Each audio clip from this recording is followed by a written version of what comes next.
আসসালামু আলাইকুম viewers, welcome back to my channel. আজকের রেসিপি আমার ফেভারিট একটা খাবারের। আমার সিজন শেষ হওয়ার আগে এই রেসিপিটি বানিয়ে দেখুন, খুবই মজা হয়। টক মিষ্টি কম্বিনেশনটা আমার কাছে তো খুবই ভালো লাগে। আশা করি আপনাদের কাছেও ভালো লাগবে। চলুন তাহলে শুরু করা যাক। প্রথমে আমি নিয়ে নিয়েছি 1 কাপ ক্যাশু নাটস। এগুলোকে আমি ওভেনে 2 থেকে 3 মিনিটস টোস্ট করে নিয়েছি। আপনারা চাইলে চুলায় ভেজে নিতে পারেন সামান্য তেল দিয়ে। আমার কাছে ওভেনে করলে সহজ মনে হয়। তারপর আমরা এখানে নিয়ে নিয়েছি 250 গ্রাম চিকেন। চিকেনের পিসগুলি আমি কিউব করে কেটে নিয়েছি। এখন আমি এটাকে ম্যারিনেট করছি। দিয়ে দিচ্ছি একটা ডিম ভেঙে, আর ডিমটা হচ্ছে মিডিয়াম সাইজের। দিচ্ছি হাফ টিস্পুন আদা বাটা, হাফ টিস্পুন রসুন বাটা, 1 টিস্পুন ময়দা, হাফ টিস্পুন গোলমরিচ গুঁড়া।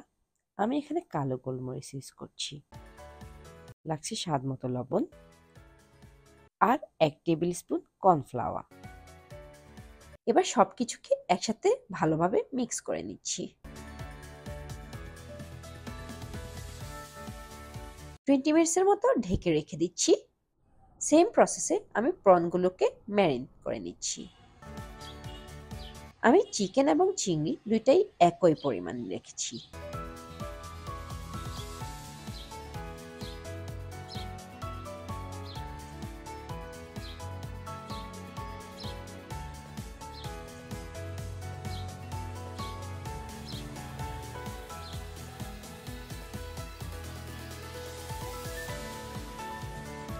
এখন এগুলোকে 20 মিনিটস রেস্টে রেখে আমি চলে গেলাম ফ্রুটস কাটতে। এই 20 মিনিটসের মধ্যে আমি ফ্রুটস কেটে নিয়েছি অফ ক্যামেরায়। এবার আমি একটি কড়াইতে চিংড়ি আর চিকেনগুলোকে ভেজে নিচ্ছি।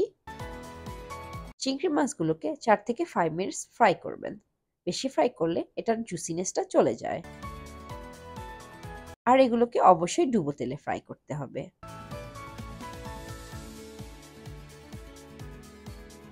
আপনি যদি আমার চ্যানেলে নতুন হয়ে থাকেন, দেন প্লিজ আমাকে সাবস্ক্রাইব করুন আর পাশে থাকা বেল আইকনটি ক্লিক করুন। Thank you.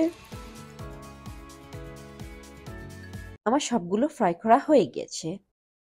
এগুলোকে এবার ঠান্ডা হতে রেখে দিব কমপ্লিটলি, সো দ্যাট সালাডটা ক্রাঞ্চি হয়। এবার চলে যাচ্ছি সালাড ড্রেসিং বানাতে। দিয়ে দিলাম half cup chili garlic sauce. এটা আমার বাসায় বানানো। রেসিপি জানতে চাইলে অবশ্যই কমেন্ট করবেন। আপনারা চাইলে টমেটো সসও ইউজ করতে পারেন। দিয়ে দিচ্ছি half cup chili sauce, 2 teaspoon lemon juice, 1 teaspoon soya sauce, half teaspoon vinegar. আমি ভিনেগারের স্মেলটা খুব বেশি একটা পছন্দ করি না, তাই কম করে দিয়েছি। এখন সবগুলোকে একসাথে মিক্স করে নিলাম। এবার একটি বোলে আমি ভাজা চিকেন আর চিংড়িগুলোকে দিয়ে দিলাম। এখন দিয়ে দিচ্ছি একটা কেটে রাখা শসা, একটা আনার, একটা আম,